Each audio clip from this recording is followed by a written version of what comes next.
The San Francisco Museum of Modern Art is one of the largest museums of modern and contemporary art in the United States and a thriving cultural center for the Bay Area.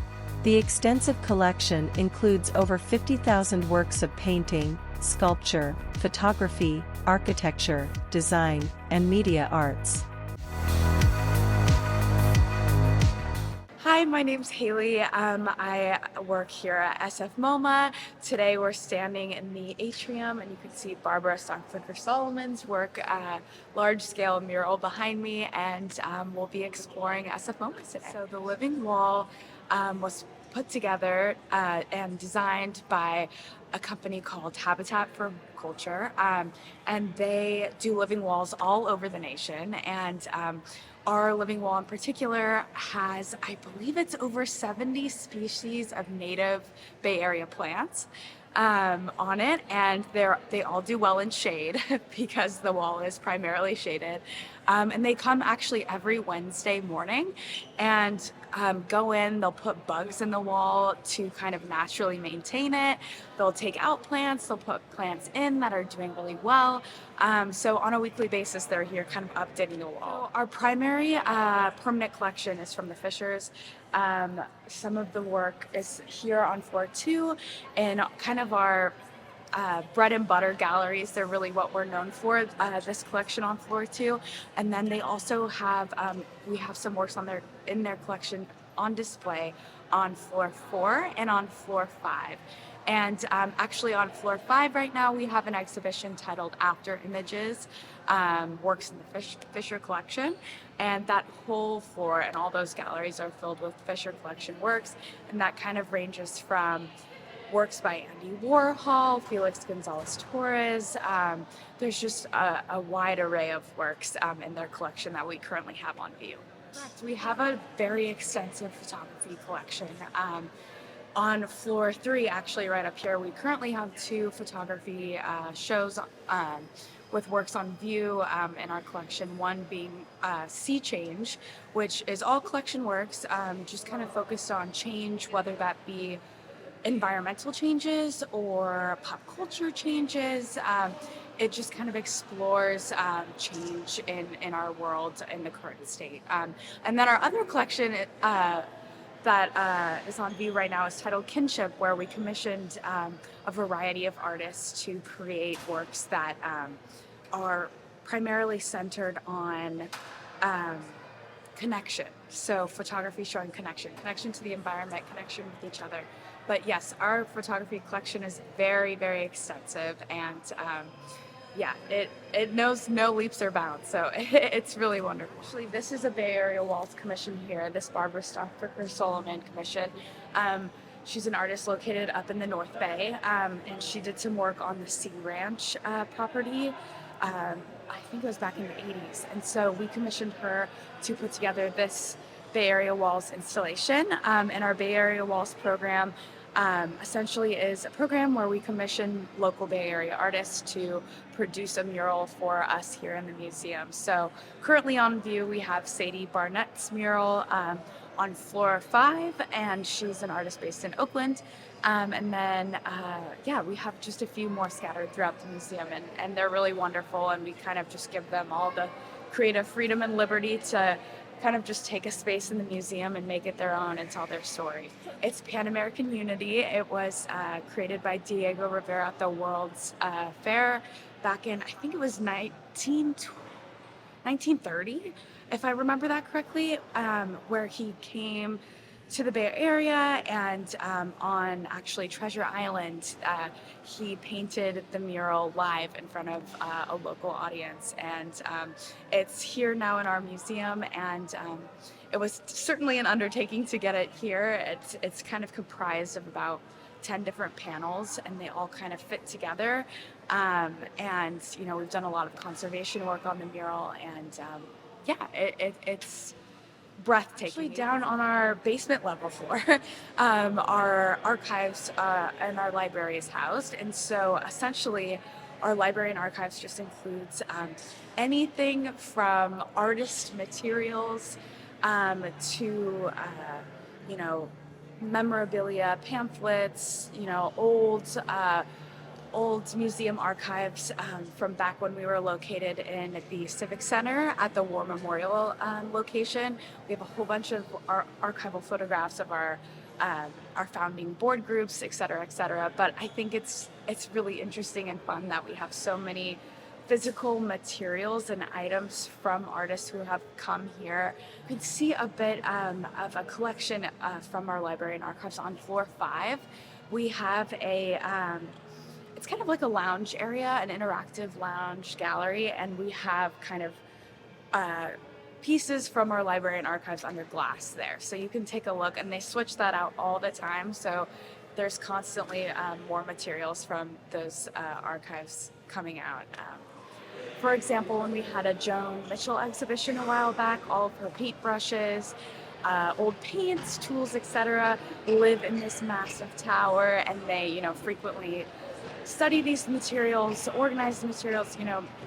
Once shows come up, just to kind of see exactly what she was working with when she was doing her projects, and yeah, it's just like essentially a tower of treasures.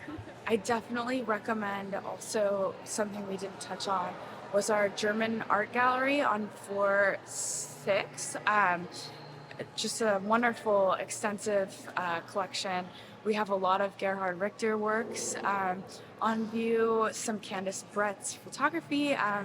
Yeah, it's just an absolutely wonderful collection, so I recommend checking that out.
So this is our woodshop studio. So any frames that needs to be built for artwork are built here. And also, our benches, any sort of like covered stands that we might have a display case in or anything like that. This is where that's built.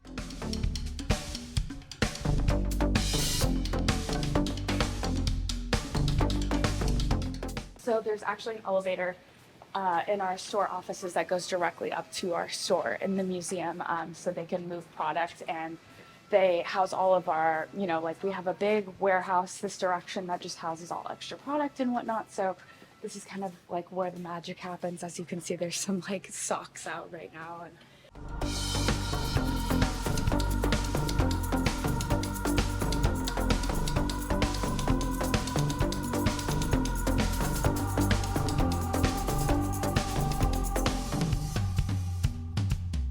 These are our Wi-Fi. It's all of our Wi-Fi. So we're here in San Francisco Museum of Modern Art's mini model room is what we'd like to call it. And this is essentially the museum scaled down, but everything is to scale. All 7 of our floors are laid out here. And Sarah Choi on our design team actually makes all these little maquettes you see here on the wall of all of the artwork to scale. So this was actually this is now closed, but it was our exhibition title Conversation Pieces that was all about statement furniture, more or less. And so she made each chair by hand and, worked with the curators and laid out the layout of what the exhibition would look like. They kind of really play in these spaces. It's definitely a unique way to plan a show. A lot of people do it digitally now, but when we built this new section of the museum, they really wanted something physical. So we built all of this out, and it's just a really fun way to plan an exhibition. Maquettes. So these are a whole bunch of sculptures that Sarah has made throughout the years of different artworks. Yeah, so a maquette is just a miniature of a 2-scale miniature of our sculptures here.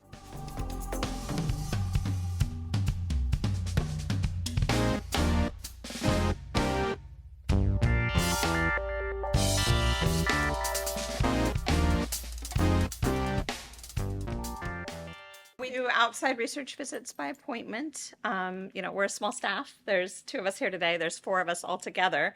So, and obviously we're not in a part of the museum people just sort of walk into. So we do need to schedule in advance. We pull all the material in advance, but we do research appointments tomorrow. We have 2 researchers coming in. So we'll, make sure a table's cleared off, and we'll go meet them and escort them down here and have their materials pulled. They send us their requests, and usually people who come here, it's because we have material that's really not available elsewhere. We're definitely like the most specialized collection for modern and contemporary art in the Bay Area, and a lot of our holdings aren't anywhere else locally, or sometimes only a few other libraries in the country. Usually WorldCat, which is sort of the general, we call it a union catalog in library speak, for library holdings across the country.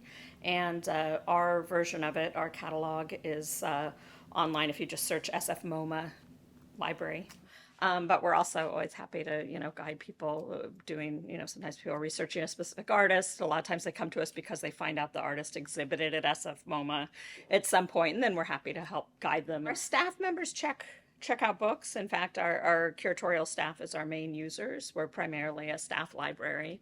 And so they do check out books, and sometimes it can be a long checkout period because exhibitions usually take about 3 years to plan. So we come at different points in that planning cycle for different departments. So curatorial will come to us at the point of acquisitions, new acquisitions for the collection, or when they're planning an exhibition.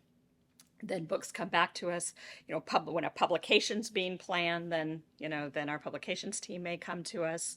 Our education department comes to us later in the cycle because they're working on programming once the exhibition's in place. So, and then, sometimes our frontline staff, because they're working with the public or just want to know more about our exhibits, then they'll come sort of when we get our books back from curatorials. So we do have our sort of own internal rhythm of serving our different departments in the museum. So we do have materials coming in all the time, whether it's donations, purchases, or working with curatorial staff for material that they would like for display on exhibition. So it is constantly coming over.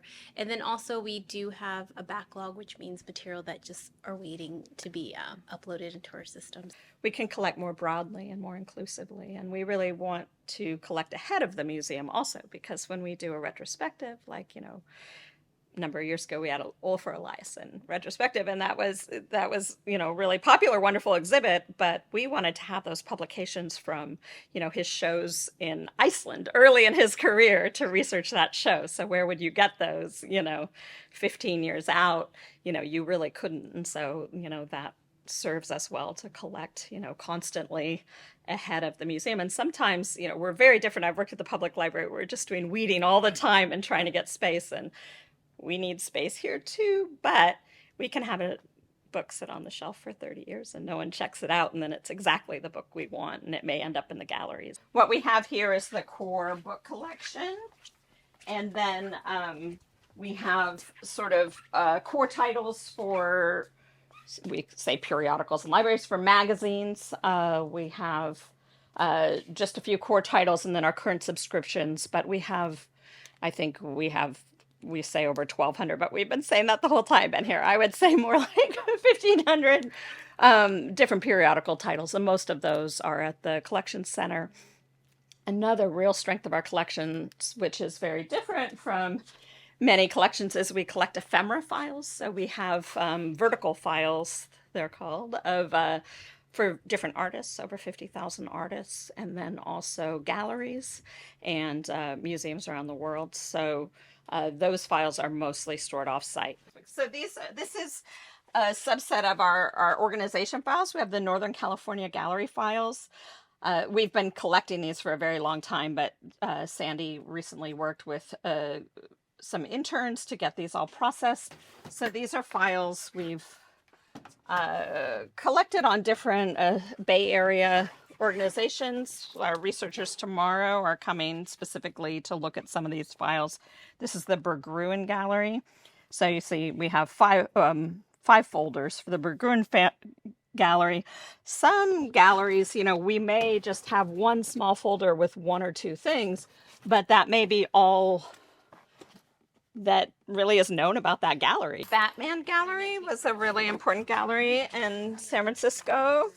So we reached out, it was a project of I think the Women's Board at one point. We reached out to a lot of galleries and asked them for sort of a small histories, descriptions of their galleries, and then also to share material with us, to provide exhibition announcements. A lot of times there's posters, there's sometimes price lists, checklists, and so, some of them are a lot more extensive than others.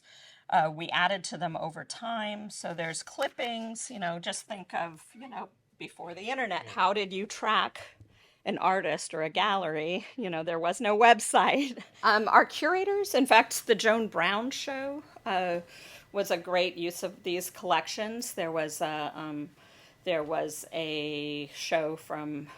poster from her first show when she was Joan Beatty that ended up in the galleries. There was also her wedding invitation. One of her weddings happened at the museum, and so the invitation to that wedding was in her artist file. So that's an example of on-site research. We also have a researcher right now who's working on a catalog raisonné for an artist, so documenting exhaustively his exhibition history and works, and has found in the files for that artist exhibition announcements that weren't documented by his foundation, so adding to that complete history. We have a pretty substantial collection of artist books. We've been collecting artist books for a long time. So those are books made by artists, not books about artists. And then we have our special collections. So these are, more rare catalogs and periodicals and some artist multiples. That's just a mirror.